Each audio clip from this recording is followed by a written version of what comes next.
आज सिर्फ नया साल का पहला दिन नहीं है, बल्कि झारखंड के उन वीर शहीदों, उन आदिवासी शहीदों को भी याद करने का दिन है, जिसे खरसावां शहीद दिवस के नाम से हम सभी जानते हैं।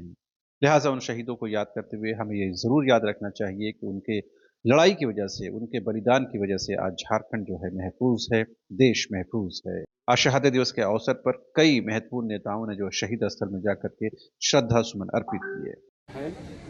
कि आज़ादी के दशक में, आज़ादी यानी ब्रिटिश हुकूमत के समय में जो लोगों ने सुदूरवर्ती क्षेत्रों में, क्योंकि ऐसे क्षेत्रों में जितनी लड़ाइयाँ हुई है उसका तो इतिहास लोगों ने रखा है, लेकिन बहुत सारे अनगिनत हीरोज हैं, खास करके ट्राइबल्स में से, जनजातीय समाज में से, जिनका नाम सामने नहीं आया है। अभी एक भारत सरकार ने उस पर ट्राइबल अफेयर्स के माध्यम से ही वो काम चल रहा है कि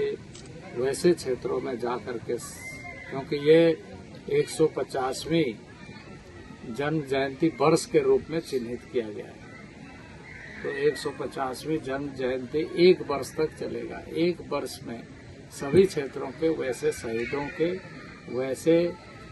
देश के लिए, देश के माटी के लिए लड़ने वालों के सारे इतिहास को नए सिरे से ढूंढते हुए पुख्ता और उन्हें इतिहास में वो स्थान मिले, इसकी कोशिश की जा रही है सरकार। क्योंकि शहीद किसी प्रदेश का, शहीद किसी एक सरकार का नहीं होता, देश के शहीद होते हैं, देश के लिए शहीद होते हैं न। ये देश सिर्फ एक मिट्टी का टुकड़ा नहीं है, बल्कि एक जीवंत। सर 24 साल हो गया झारखंड बने हुए, और खरसावां शहीद स्थल जो यहाँ के जो शहीद हुए हैं, इनका चिन्हित नहीं हो पाना, क्या नहीं लगता कि कालांतर में जो भी सरकारें रही है तो उसकी विफलता नहीं है? देखें, आप इस स्थान की विशिष्टता को इस रूप में आकलन से मत करिए कि शहीद जितने, क्योंकि आपको यह बात ध्यान में रहना चाहिए कि जिस समय ये गोलीकांड घटी थी, ये पार्ट कुछ दिनों के लिए उड़ीसा एडमिनिस्ट्रेशन के पास था। बहुत सारे आंकड़े उसके हैं